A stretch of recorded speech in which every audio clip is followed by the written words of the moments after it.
वंदे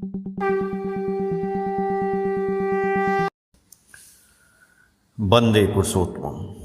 आज मैं आप लोगों के सामने श्री सुशील चंद्र बसु द्वारा लिखित स्मृति कथा का वर्णन करूंगा, जिसमें श्री ठाकुर जी द्वारा सत्संगी नामक एक पत्रिका का प्रकाशन कलकत्ता से किया गया और चक्र फोटो पर दृष्टि को निबद्ध करना, शवासन करना, ये ध्यान की नई पद्धति और स्वस्थैनी के बारे में पालन करना और इष्टवृत्ति करना, इन सबों की बात आज इस प्रस्तुत निबंध में मैं आपके सामने रखने की कोशिश कर रहा हूँ, जो इस प्रकार है।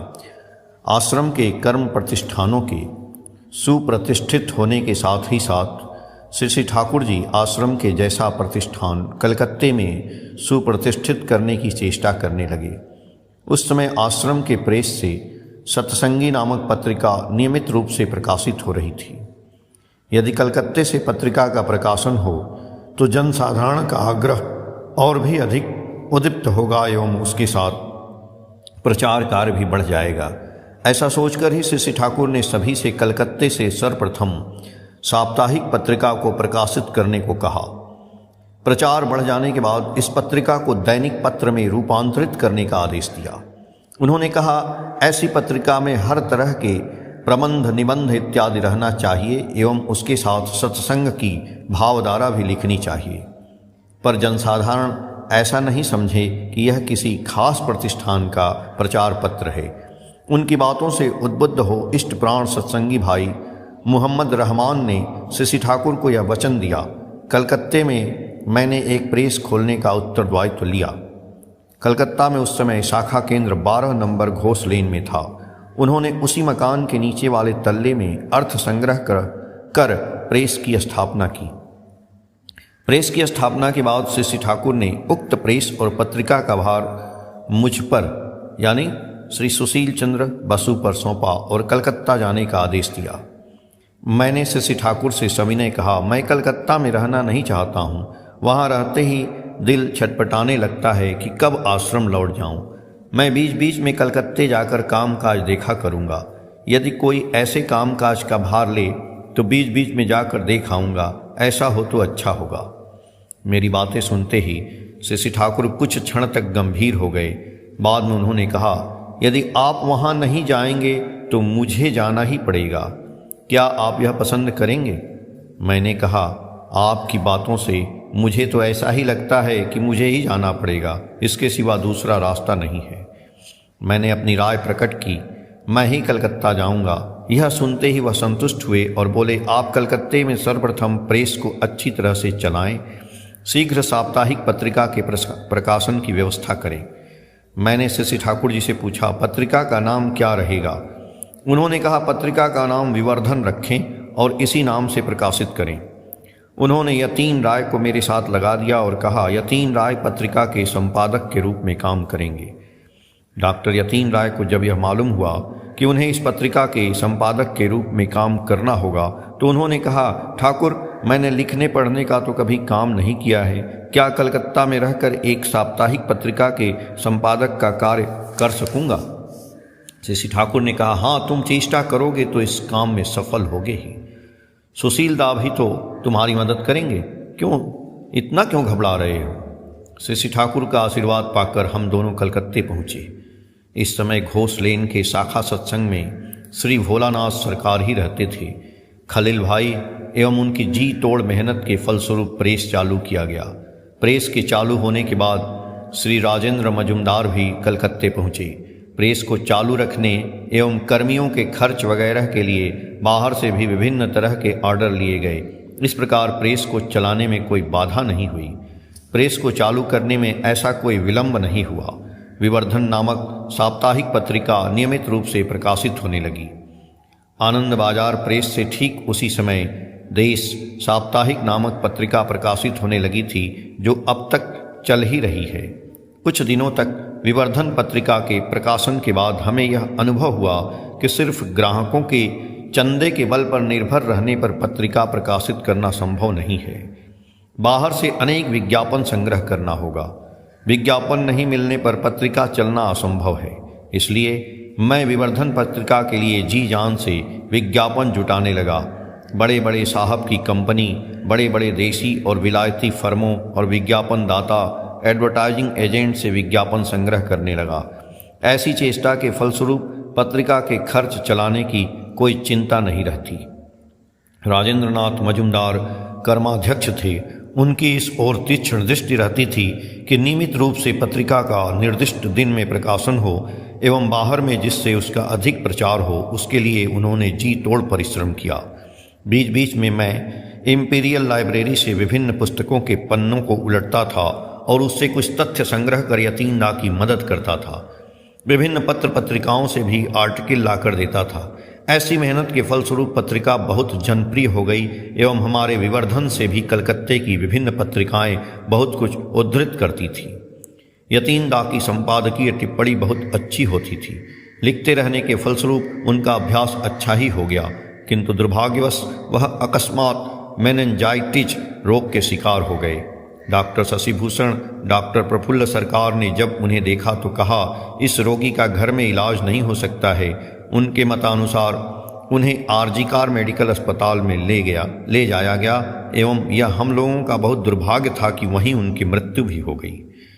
डॉक्टर यतीम राय की मृत्यु के बाद दूसरे कामों के साथ ही साथ संपादक का भी कार्य मुझ पर ही सौंपा गया। प्रेस एवं पत्रिका के अलावा ठीक उसी समय कलकत्ता शाखा केंद्र से रिपेयरिंग विभाग एवं वैद्युतिक विभाग खोला गया। श्री भूषण मित्र और श्री श्यामा प्रसन्न भट्टाचार्य को वैद्युतिक विभाग सौंपा गया। कलकत्ते के सत्संगी रमेश चंद्र दत्त को मोटर मरम्मत करने वाला विभाग दिया गया।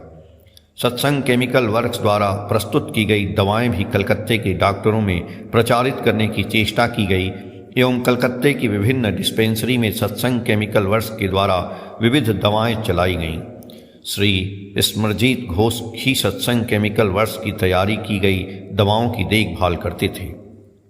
आश्रम एवं कलकत्ता में कर्म प्रतिष्ठान उठ खड़ा होने के साथ ही साथ कर्मी एवं अर्थ दोनों का विशेष रूप से अभाव दिखाई पड़ने लगा।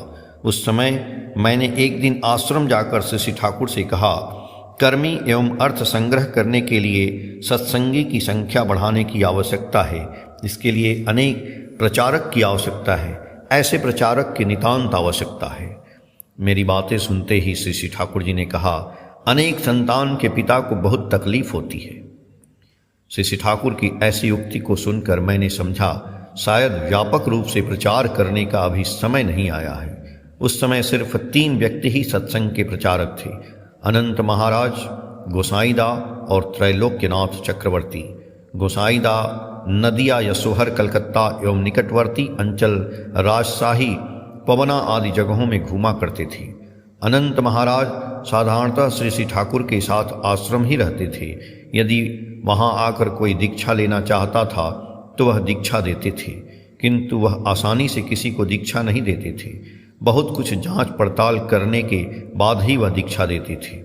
किसी कार्यवश जब वह कलकत्ता या निकटवर्ती किसी जिला में जाते थे तो वहां दीक्षा देते थे, पर दीक्षा के लिए घूमने का उन्हें कोई अवसर नहीं था, क्योंकि उन्हें अधिकतर श्री ठाकुर के साथ ही रहना पड़ता था। श्रीयुक्त त्रैलोक्यदा ने सर्वप्रथम व्यापक प्रचार कार्य का भार अपने ऊपर लिया। श्री ठाकुर ने भी उसका भार उन पर सौंपा। वह अविभक्त बंगाल के सारे जिलों एवं आसाम तथा वर्मा तक परिभ्रमण करते हुए प्रचार कार्य करते थे। इस परिभ्रमण में उन्होंने बहुत जगहों पर अनेकों की दीक्षा दी। जननी मनमोहिनी देवी भी अनेक व्यक्तियों, आश्रम एवं कलकत्ता में दीक्षा दी। उनसे दीक्षा ग्रहण कर अनेक व्यक्ति धन्य हुए। जननी मनमोहिनी देवी ने देशबंधु C.R. दास, सुभाष चंद्र की जनक जननी स्वर्गीय बैरिस्टर B.C. मित्र की पत्नी बैरिस्टर जैन दत्त एवं उनकी पत्नी बैरिस्टर चंद्रशेखर सेन आदि जैसे देशमान्य लोगों को दीक्षा दी थी। अनंत महाराज के तिरोधान के कुछ दिनों के बाद श्री ठाकुर ने सत्संग के व्यापक प्रचार की आवश्यकता अनुभव किया एवं 1937 में 6 महीने के बाद ऋत्विक संघ गठन किया और व्यापक प्रचार का भार उन लोगों पर सौंपा। श्रद्धेय स्वर्गीय कृष्ण प्रसन्न भट्टाचार्य ऋत्विकाचार्य के पद पर आसीन हुए एवं श्यामाचरण मुखोपाध्याय ऋत्विकाचार्य सचिव के पद पर नियुक्त हुए। इसके साथ ही साथ ध्यान की नई पद्धति चलाई, जैसे चक्र फोटो पर दृष्टि को निबद्ध करना एवं शवासन। साधना को और भी आसान बनाने के लिए ही ऐसा किया गया। श्री ठाकुर ने इस समय स्वयं नई पद्धति दी। प्रत्येक दिन इष्टवृत्ति करने का आदेश दिया। हर प्रभात में उठकर इष्ट पूजा कर इष्ट पोषणार्थ सामर्थ्य अनुसार कुछ भोग निवेदन करने के बाद संसार का काम करना होगा। जब इष्टवृत्ति प्रभा को प्रथम चलाया गया तो बहुतों ने आपत्ति की थी। अनेकों का यह विचार था, इसे लोगों में चलाना आसान नहीं है। उस समय उन्होंने ऋत्विकों से कहा, तुम लोग प्रथम इसे आनुष्ठानिक रूप से पालन करो एवं प्रचार कार्य में अग्रसर हो। देखोगे एक दिन जनगण भी अभ्यस्त हो जाएंगे। ऋत्विक संघ गठन कर एवं इष्टवृत्ति प्रवर्तन करने के बाद श्री ठाकुर ने कहा, मुझे जो कहना था मैंने कह दिया है, आप लोगों के ऊपर निर्भर करता है। इसके साथ ही साथ श्री ठाकुर ने स्वस्थैनी व्रत का विधान दिया। इस प्रकार उन्होंने स्वस्थैनी व्रत के 5 नियम को सभी को पालन करने को कहा। ये 5 नियम इस प्रकार हैं, चाहे अपने अथवा जीविकार्जन के लिए ही क्यों न हो, यदि स्वस्थैनी व्रत ग्रहण करते हो तो अपने शरीर या किसी व्यापार को इष्ट सेवा का यंत्र समझकर उन नियमों को अच्छी तरह पालन करते हुए चलना होगा, जिससे तुम्हारा या तुम्हारे जीविकार्जन व्यापार के स्वास्थ्य और स्थायित्व बना रहे। वे विभिन्न झंझटों में भी सहनपटु और अटूट होकर उन्नति की ओर चलते रहें। पहला, अपनी इच्छाओं और प्रयोजन की इष्टानुकूल नियंत्रित करना होगा। दूसरा, इसके साथ ही साथ जो भी समीचीन समझो उसे तत्क्षण कार्य में परिणत करने की चेष्टा करोगे। तीसरा, अपने पड़ोसी की अस्तवृद्धि को अपनी अस्तवृद्धि समझकर सेवा और याजन से उन्हें हर तरह से उन्नत करने की चेष्टा करनी चाहिए। पांचवा, इन नियमों का पालन करने के साथ ही साथ अपनी दक्षता और श्रमशीलता को बढ़ाकर उससे जो संग्रहित अर्थ को हर दिन इष्ट के लिए भोज निवेदन कर हर माह के अंत में कम से कम 30 रुपये इष्ट के निकट प्रेरण कर दो। जो बचेगा उसे जमा कर रखना, वह किसी तरह नष्ट न हो। यदि इस नियम को सही रूप से मानकर चलो एवं ऐसा पंचशील आचरण करो तो तुम्हें रोग, दुर्विपाक, दारिद्र्य आदि ग्रह के फेर में पड़ना नहीं होगा, दुख भी मिट जाएगा। जय गुरु।